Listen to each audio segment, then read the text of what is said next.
the way they did this, they had a pre-test. Sorry about this. Is the only one I have. Somebody stole all our things. They had a pre-test where everybody in this study shot 100 foul shots. Okay? Group 1, 100 foul shots. Group 2, 100 foul shots. They shot 100, and they wrote down how many each person made. So let's say that David's up there and he's shooting and he makes about 97. Probably what he could do. I get up there and I could make 14, probably. But they averaged the whole group and they got a number, and it was pretty close. All 4 groups got the same average on the pre-test. Okay, we got that so far? Does that make sense so far? Then they applied the experimental variable. The first group, they didn't do anything. So, well, actually, they're group 4. The first group, they practiced foul shooting 30 minutes per day.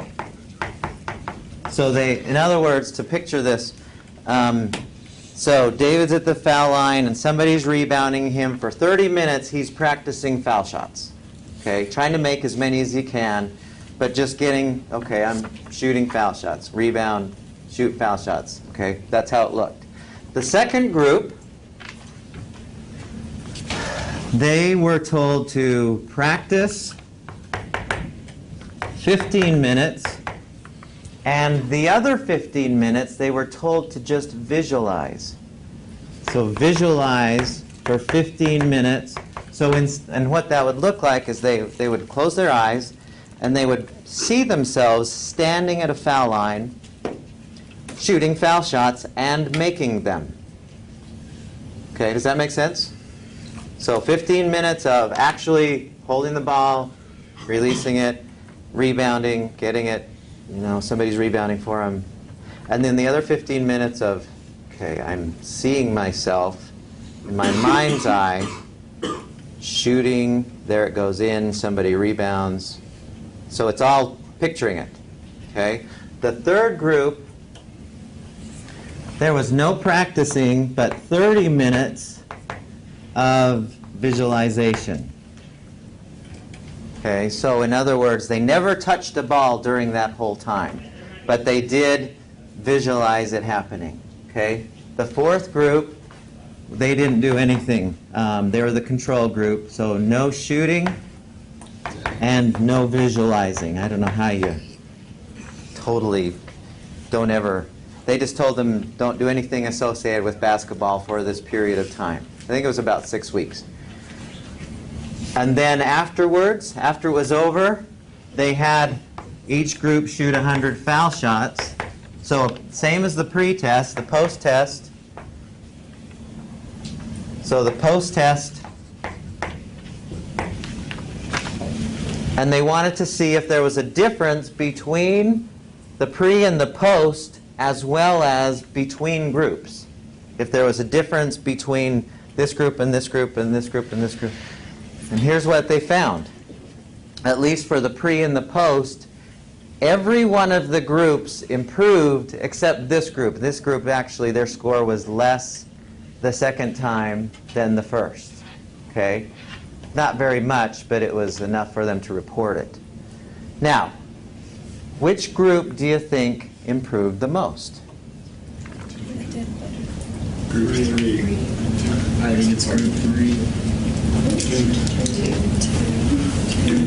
You think group 3, they never touched the ball one time? Yeah. That's why I think that it's group 3. I think that's why it's so crazy. They never failed. Okay, hold on to that idea. This actually was number 1. Oh, man. The group that both practiced and shot. This group, you're correctly saying, was number 2, and this group was number 3. And it was enough of a difference that it was worth reporting that the ones that this group did better than this. Now, how is it possible that the group that never touched the basketball did better than the group that totally did? How is that? Why does that make no... To me, first, when I first heard this, I went, that's not logical at all. You've got to get the feel of the basketball, the feel of the ball in your hand, the weight, the trajectory of the shot. You know, you have to get a sense of that, and you never touch it during this. Well, how could we explain that? What is the explanation? You were saying there is no difference between imagining and actually experiencing in your brain. So they're just imagining how to do it. And you said before, what were they imagining? Not failing. Right. They were imagining successfully shooting. When you're shooting, did you hit it every time? David might. Taiwan might. The rest of us, probably not. Okay? So what happens when you notice that you're being successful in something? It makes you more successful. More successful. You feel more confident, right? Oh, yeah. Okay, I shot that. I can do that again. Shoot it. And then when it comes to the so-called actually doing it, you take that confidence into there and, okay, you keep doing it. Does that make sense? Is that interesting?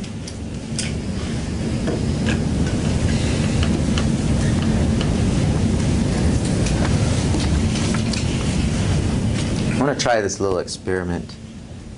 Susan, would you mind? Can you shut that door, please? I want you to take everything that's in front of you and just move it off to the side, and then sit in your chair so that you can put both hands on the table in front of you. So there's nothing directly in front of you.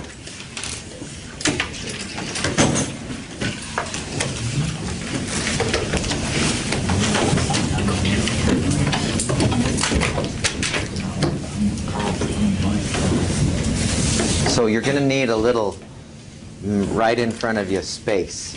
So if you went like this, you're not going to hit anything. Now, we're going to go through a little tiny closed eye process. You're going to close your eyes with this. Don't peek, don't open your eyes. I'm not going to do anything weird to anyone. But I want you to just be as playful and carefree with this as you can. Don't take this seriously. Okay? I'd like you all to sit up so that your butts are in the back of your seats, so your hands are on the table in front of you. Okay? Now, here's what I like you to do. I like to close your eyes. Keep them closed, and you're all experts at that. Now, what I would like you to do for just a moment is I would like you to imagine that there is a big, ripe, yellow lemon sitting on the table in front of you. It's, you know, a little bit bigger than a baseball. And if you look down at it, you notice that it's remarkably yellow. And you might even put your hands down for a second on it and just kind of wobble it. If you push down on it on one side, you notice that it wobbles, and then you let go and it stops wobbling. And do that for just a minute or two, or a second or two. Just kind of get a feel for this lemon, this yellow lemon on the brown table in front of you. And then go ahead and just kind of pick it up. Just pick it up with one hand. Pick up the lemon in one hand and maybe kind of toss it from one hand to the other. Get a feel for this yellow lemon, and take both hands and just kind of feel how it's bumpy. It's both very smooth and it also is bumpy, and just kind of sense that and notice how on both ends of this lemon are little knobs, and you kind of think to yourself, well, that must be how it hooked to the tree. And you can see how you can kind of sense the weight of it as you hold it in one hand, and so just kind of tune into this yellow lemon and contrast it to the brown table in front of you. So I'd like you to put the lemon down. Just let it, and notice how it wobbles just a little bit and comes to being still. And so now what I'd like you to notice is there is suddenly in front of you, next to the lemon, a very sharp knife. It's a really, really sharp knife. And what I would like you to do is just carefully grab the knife, not on the sharp end, but on the handle. Just grab the knife, and with your dominant hand, I want you to hold the knife, and with your other hand, I want you to just secure the lemon. So I'd like you to just secure the lemon, and I want you to just cut the lemon in half, just carefully cutting the lemon in half. And notice as you cut, it's exploding with juice. This is the ripest lemon of all time. And be careful, because you don't want any of that juice to get in your eyes. And just carefully cut through it. And you notice as you cut that it separates in two, and the two pieces wobble, and you let go of it, and now you're just holding the lemon, or excuse me, the knife, and the two halves of the lemon are in front of you. You can see the juice just oozing out, and you can see the different colors of yellow, the inside compared to the outside. And as you look at it, you also notice that there's little compartments inside the lemon. And so just kind of drop your knife for a second and pick up the lemon and just bring it up to your nose and just smell and take in the whiff of this lemon, and notice how very lemony this lemon is. Just really take another deep breath and notice how very lemon. You can feel the juice going down your hands because it's so juicy still. It's just unbelievably juicy. And so you put the lemon back down on the table. Just let it kind of wobble to a stop. And pick up the knife again. I'd like you to just take one of the halves of the lemon, and I'd like you to cut that in half again. And notice how the juice is just spitting all over the place. It's so lemony. Just cut it in half, and you notice that now you have a quarter of the lemon that is kind of wobbling, comes to a stop, and you've got the other quarter still in your hand. And now I'd like you to just put down the knife. Just put down the knife and kind of take that quarter of the lemon and just kind of look at it for a second. Have it in both hands, or just kind of sense it, but don't touch the juicy part because it's too juicy and you don't want all that juice running down your hands, because then you'll have to clean it. But you can smell the amazing smell of this lemon. And now what I'd like you to do is just bring it up and smell it again. Just take in and really tune into the smell of this lemon. It is just, it's almost sour. Just to smell, you can smell the sourness of it, and it's you can see the yellows, and you can sense the size of it. And now what I'd like you to do is I'd like you to open your mouth, and I'd like you to put the inside of the lemon in your mouth and take a really big bite. Just take a big bite, and it's the most souring bite you've ever had. It's just exploding with flavor of sour in your mouth, but you like it, so you're okay with the sour, and so you take another big bite. Just take a huge bite, just clamp down, and the juice just explodes in your mouth. And now open your eyes. Okay, how many have saliva going right now? How many are like, can somebody let Mary Kay in now? How many have, raise your hands, how many have saliva going in your mouth? Now, why, physiologically speaking, why does saliva happen when you eat a lemon? Why does it naturally happen that we have saliva happening whenever we eat a lemon? Too acidic. Okay, that it's to kind of offset the acidic nature of the lemon. It's also part of the digestive process, right? Okay, now, I'm looking around and I don't see a single lemon. There ain't one lemon in here. How many of you really felt like at one point or another that there was really something going on there? I mean, and some of you was like, whatever.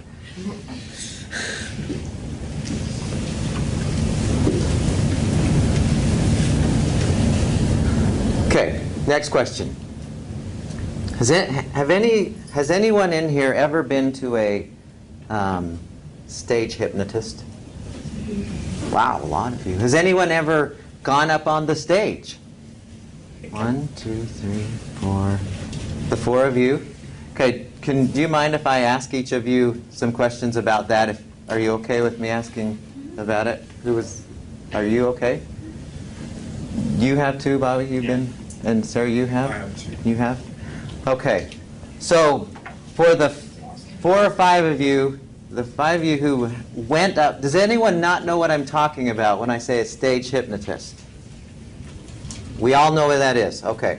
So, you see that go on. You see that where the person goes up there, and first of all, how did you get on the stage in the first? I mean, why was it that you were one of the 10 or 15 people or 20, however many, that got on the stage and everyone else in the stands in the audience didn't? Do you know? What did you do? Did you volunteer to go up? Yeah, it happened at our senior party, and we just basically got to run up on stage and like fight for our chairs. Oh, so you voluntarily went up? Yeah. Okay. Do you remember how you went up there? Same thing, Bobby? Same? No, mine was they thought it would be funny. I was at the festival. So somebody else brought you up there? Yeah, like it was like kind of a senior thing too, and like everyone was raising their hands, and like people were like pointing at me. Oh. You were forced to go up. Kind of. I Okay. wanted to too. So. Do you remember? I volunteered. You volunteered. Okay. He had everybody in the audience do like a hypnosis drill, and he came through. Meaning? Like, I don't remember exactly We had that. them go like this, Yeah. and like how they're like this. And We trying did to, something like this, and like your hands are glued together. You're trying to pull your hands apart, and he came through, and the people that he could tell were really into it. He sort He of, pulled you up. Right.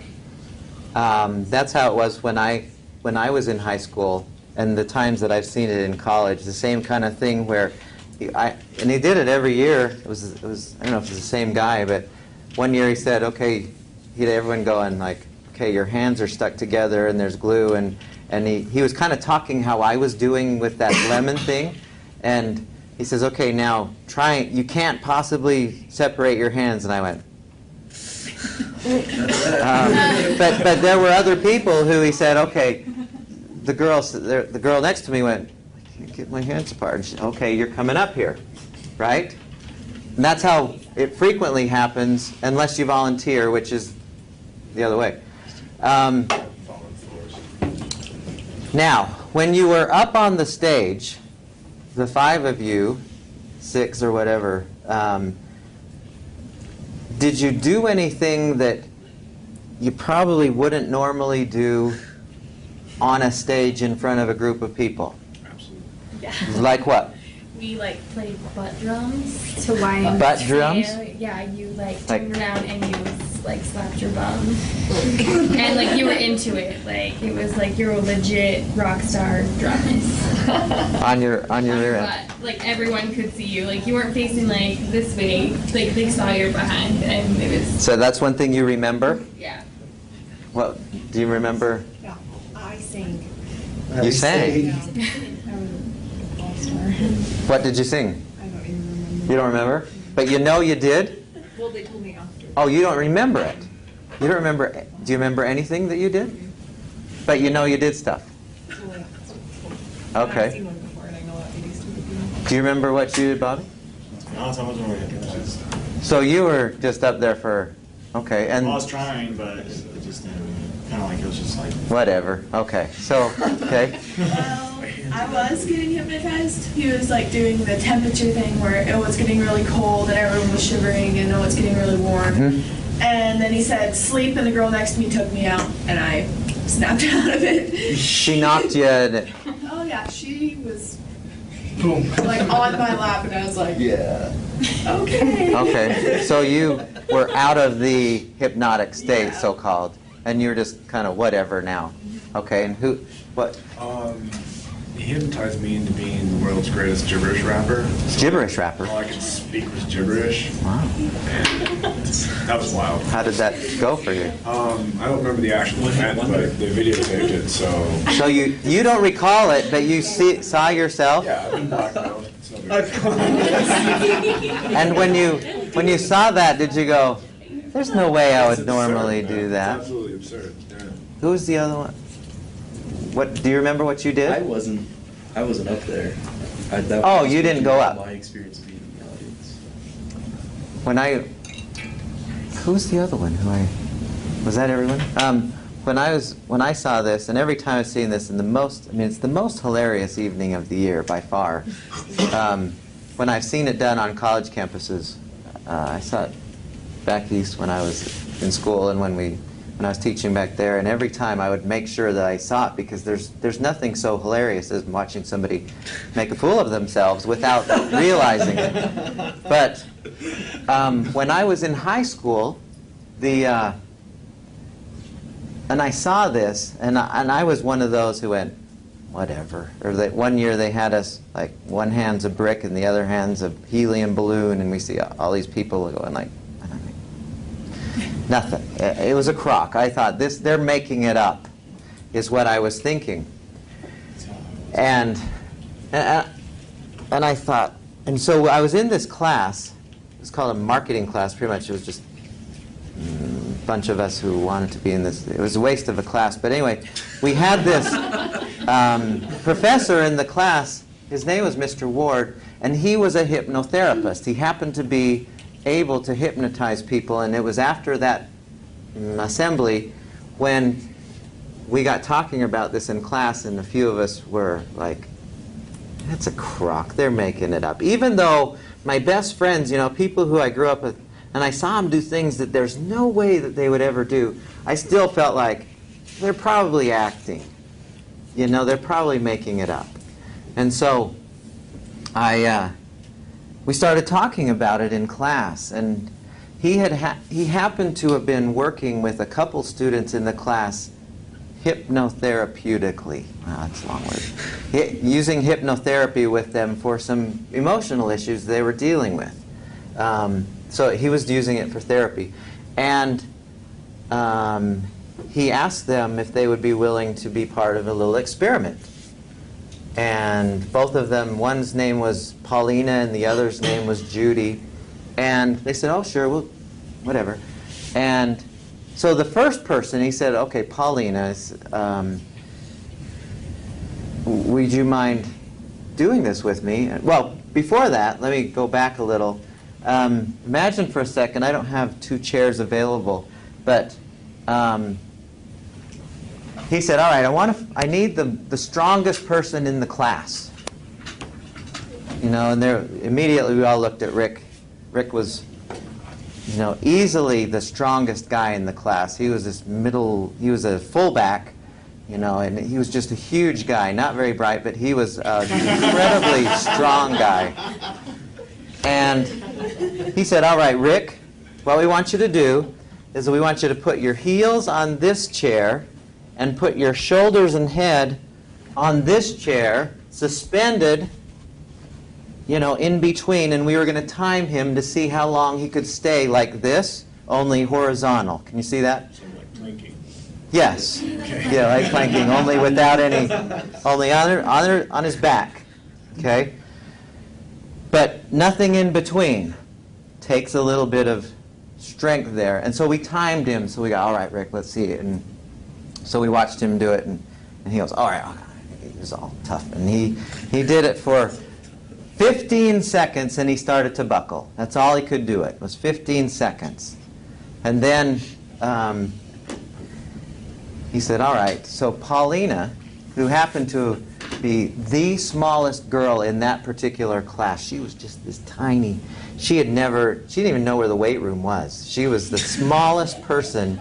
I'm sure she never did a single ab workout of any kind. And he said, can you be Paulina for a second? You don't have to do anything. But, so he said, Paulina, 1, 2, 3, and snapped his fingers, and Paulina immediately went, like, you see him do. Was that easy? Yeah. He just went 1, 2, 3, and he said, all right, Paulina, can you hear what I'm saying? Yes. Are you okay? Yes, I'm fine. And then she was conscious, but totally relaxed. And then he said, okay, when I count to 3 and snap my fingers, your body will become a steel beam. It will be impossible to bend your body. There's no way that your body can be bent. He kept saying that over and over to her. Do you understand what I'm saying? Yes. And so and then he said, okay, 1, 2, 3, snapped his fingers, and she just put her hands here, and she was just like this. And then a couple of us picked her up and put her there where Rick was. We started timing. She was there for a minute.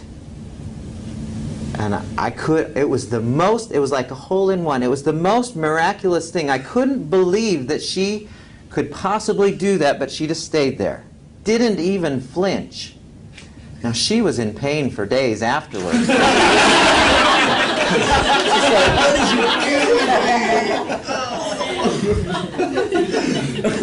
But in that moment, she was doing an absolutely impossible thing for Paulina to do.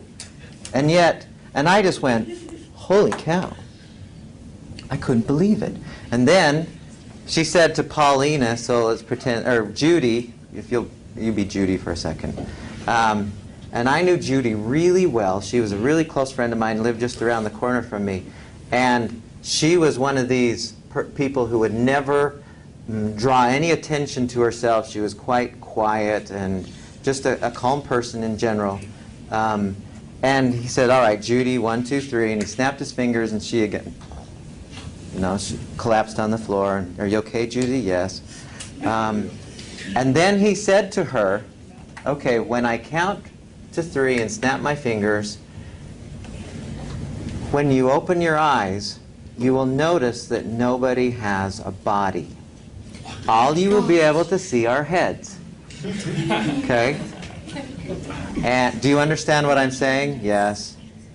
And so he said 1, 2, 3, snapped his fingers, and she opened her eyes and and then she looked around. She started getting really just amazed. What the heck? And she went, Mr. Ward, what's wrong, Judy?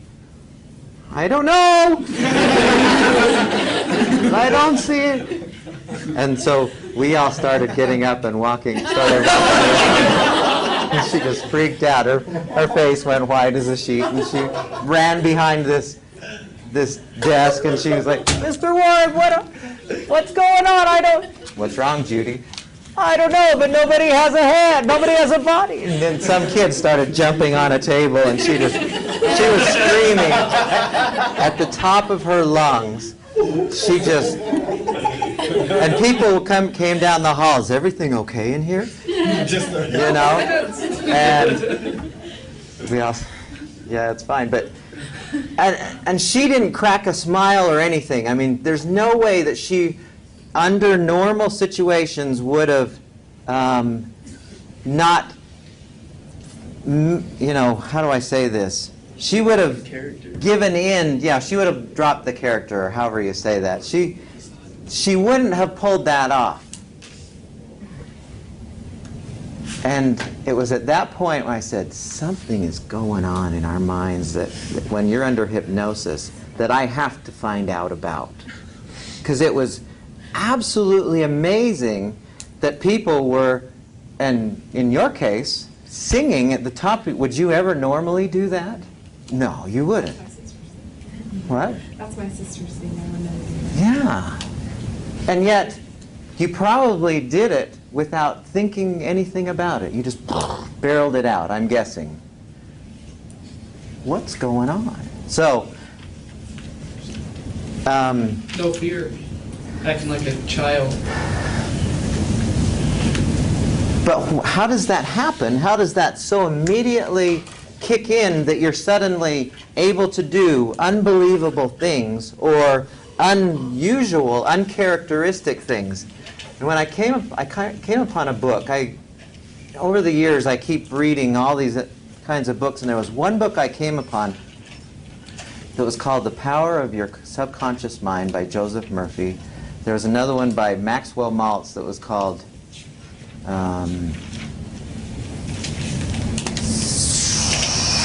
what is that book? You know which one I'm talking about, Corey? Do you know, Susan? The Psycho-Cybernetics. Psycho-Cybernetics. And both of them talked about the subconscious mind. And this is how they described this. And as soon as I understood this, I went, oh my goodness, we have an amazing thing going on for us that we never touch. And this is how he described this. It's kind of like this. Here's our conscious mind.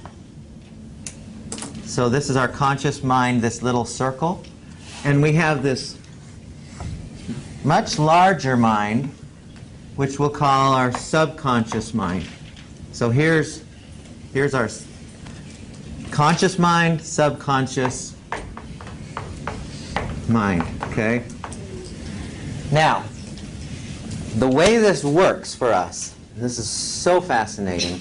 The way this works for us is the conscious mind is kind of like, we could use a lot of metaphors, but there's one that seems to work here nicely, where the conscious mind is like the engineer in a coal-driven steam engine train. Okay, does everyone know what I'm talking about? You got the train, and the guy, the engineer in the front of the train, he's going, oh, okay, we got a hill coming up, and we're going to have to navigate ourselves to get up this hill. Now, he doesn't make the train go up the hill. Who does? The engine. Yeah, and there's a guy, so this is the engineer. The subconscious mind is the guy in the steam room. He's actually called the stoker. He's the guy who picks up the phone and he goes, oh, we need some more power? Okay. And he starts shoveling coal into the engine, right?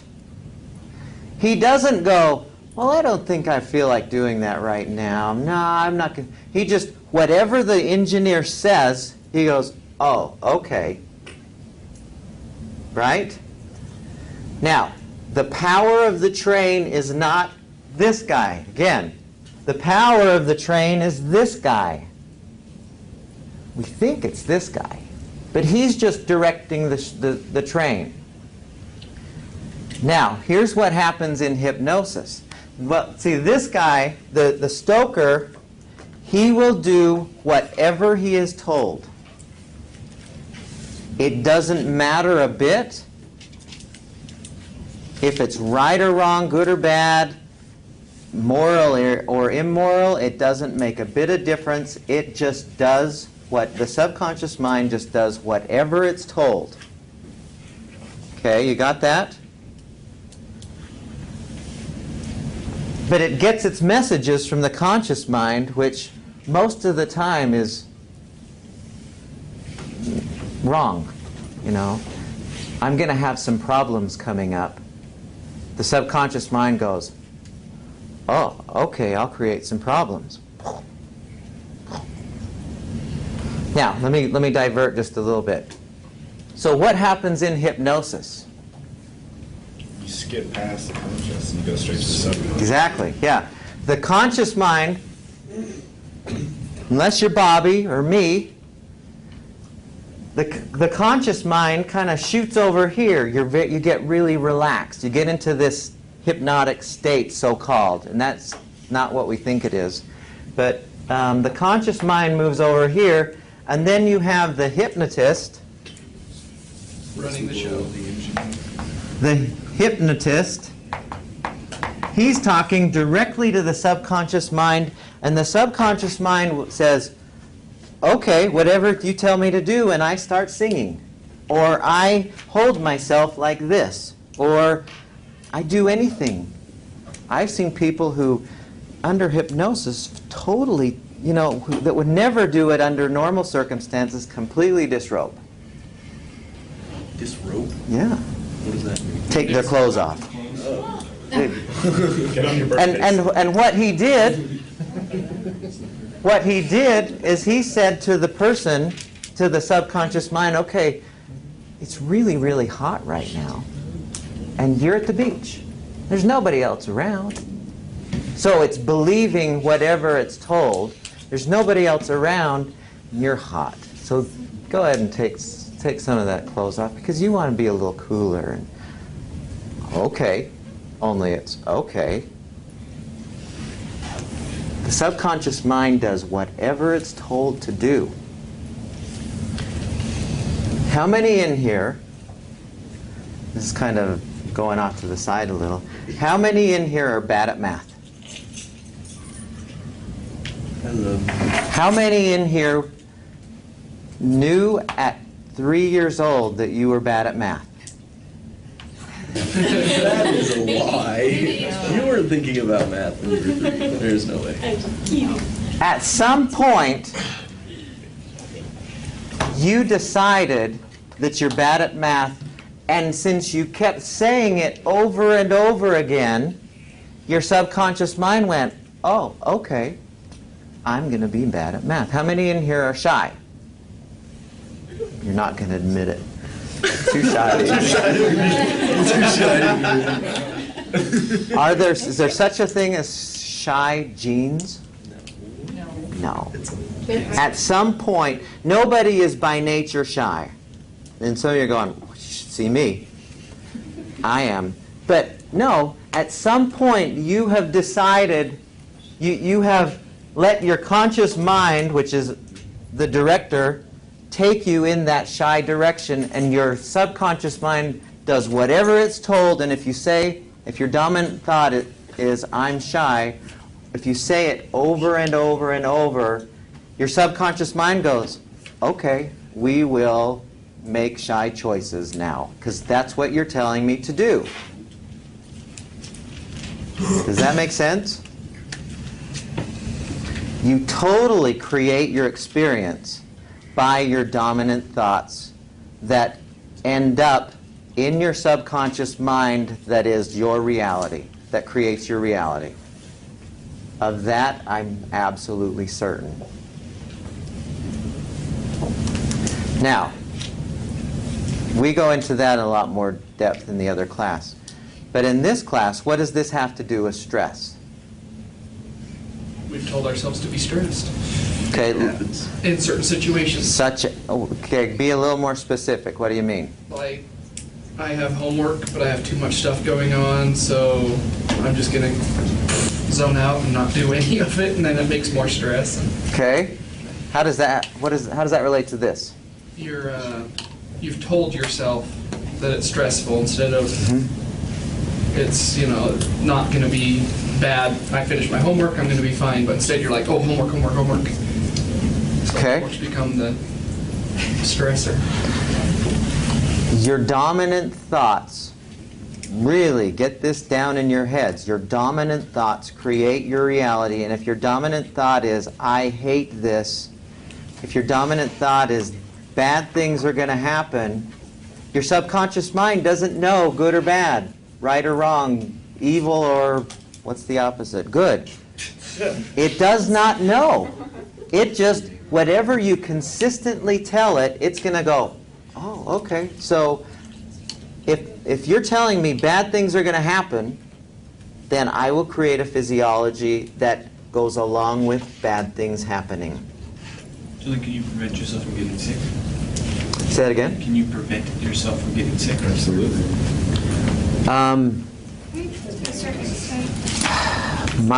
I'll give you my own experience. My short answer is yes. My own experience, and there's obviously exceptions, but one of my dominant thought is, for sickness, is I consistently tell myself I'm the healthiest person I know. I don't know if that's true or not, but I tell myself that all the time. I say I'm the healthy. When everyone's getting the flu, even in my own house, and we don't get the flu very much in our house, but when everyone around us is going off getting these silly vaccines and getting the flu, I just keep telling myself, bless you, I'm the healthiest person I know, and in 22 years, really, in 22 years, I've been sick 3 times where I couldn't function normally. Now, I don't know if I happen to have good genes. I don't think I do, because doesn't show up that way. You have great genes. How do you know? They're not Because G's. you can say that you did it. I can't do anything about that part. But I can say, I'm a very healthy person, and how many of you know people who really quickly can make themselves sick? Oh yeah, it's easy.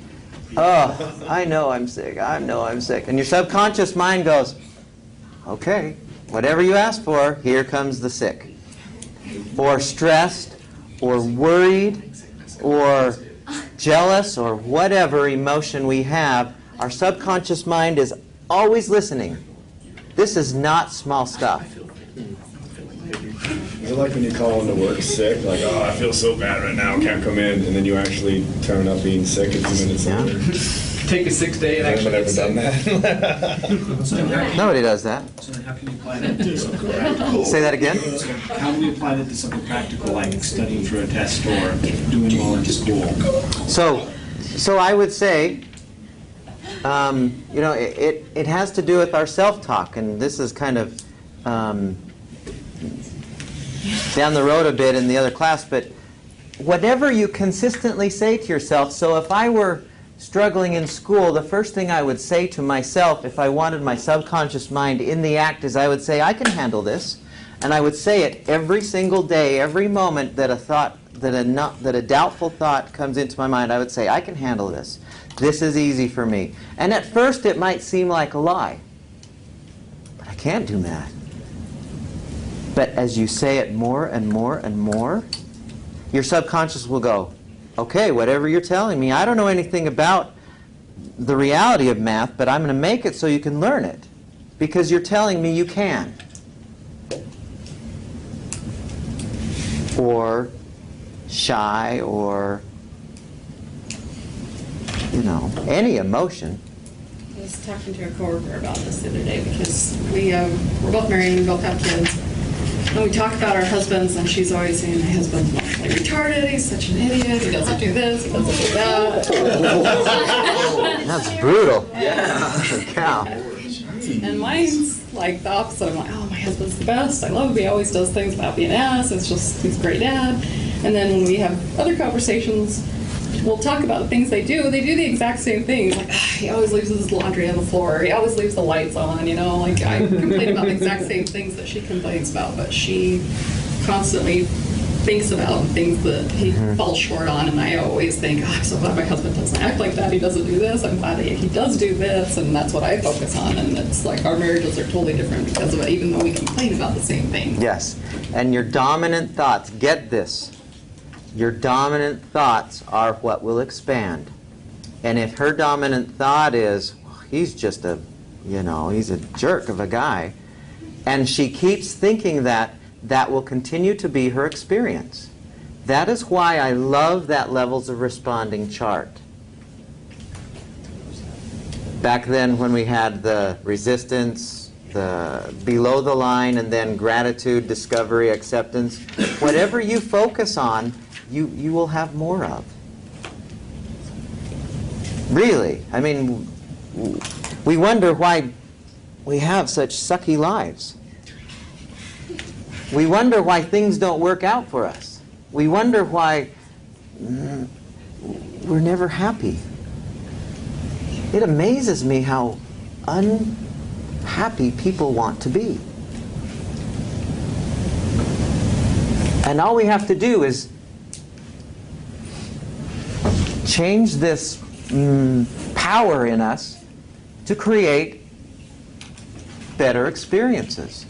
We do that by changing our dominant thoughts. We do that by a few other ways. But that is one of the most powerful things we can do. Whenever you have a thought about anything that is not what you want, you can change that thought and keep saying it over and over again. Your subconscious mind, which is your power, will go, okay, I guess I am confident and courageous. Okay, I am confident and courageous. And pretty soon you'll find yourself doing things that are courageous and confident instead of shy and bashful. It's the coolest thing. Now, what does this have to do, again, with stress?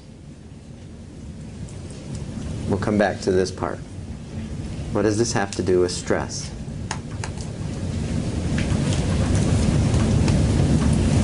It just makes me think like you don't have to have any of it. Like you don't have to let like that affect you. Like no stress that comes up in your life. Well, can you like you don't have to let that bug you or do anything. You got a choice about it, is what you're saying. You have so much choice. Like you. Yeah. And then you can like change it too. Like you can just, I don't know, like that's just how I keep thinking is like you can change your stresses into positive things. Like every challenge that you're faced throughout the rest of your life, you can sit there and just be like, okay, so you can take this way or that way and acknowledge it and then be like, okay, this is what I'm going to do. Like you like are bringing that to your conscious level so your subconscious can like remove those stresses or improve on them. Good. Beautiful. Very well said. Thank you. That's terrific. I don't know why this happened though, but like every morning I wake up, like every morning it just feel like I can't have a bad day. I just feel. So in your head, you feel like today's going to be a good day. I mean, yeah. I You like say when that it to rain. yourself. I like when it rains too. I like it all. Where I'm from, I like when it rains, but I just feel like I just can't have a good day. And he's no more right than the person who says, how many of you have said, this happened to me this morning. I woke up and I went, my head is so magnetized to this pillow. I just love the feel of my head on the pillow, and I cannot get my head up. It was an hour after my alarm went off when I decided my head didn't want to be magnetized. And all I said to myself was, I love laying on this pillow more than I love getting out. So I'm just going to stay here for a while. Right? Taiwan has decided in his head today, and most days I'll bet for him are pretty good, because he's decided that's how things are for him. It's really that easy. Now, here's one more thing that I want to play with in relation to stress that I think is just so cool. We did the lemon experiment. No lemons, yet many of you had saliva going, right? Well, one of the techniques, and we're not going to have time to do this, but you will get to do this on your own. One of the techniques, or one of the ways that we can immediately affect the subconscious mind is by the pictures we put in our head. We can do it by our dominant thoughts, and most powerfully by the pictures that we put in our head. Now, what does that mean? When we are thinking about a place or some situation, when we put on our mental screen something where there is no threat,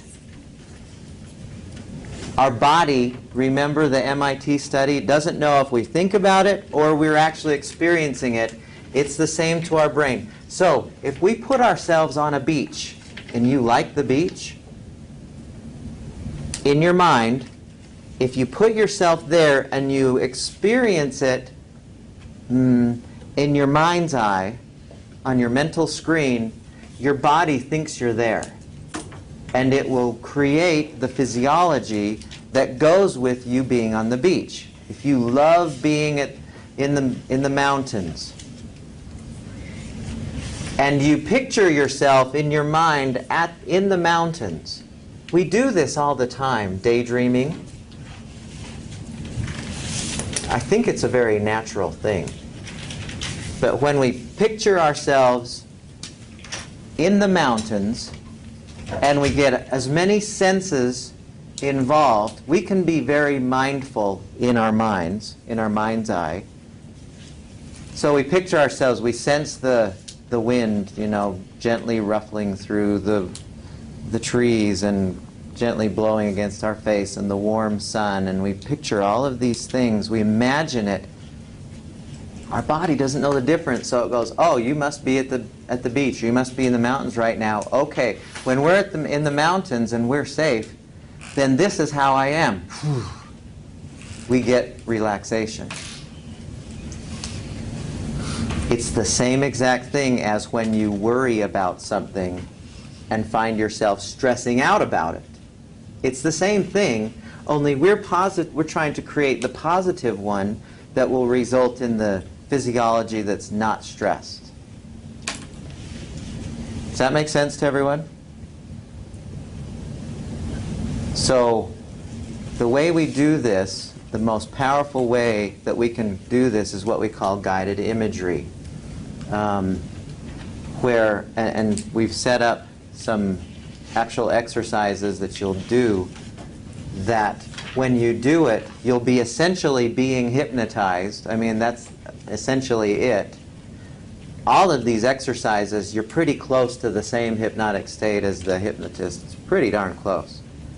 And then by suggesting to your mind, instead of somebody else doing it, you creating that suggestion, you're just doing the same thing, creating this, turning on this master power that is going to create relaxation. It's so cool.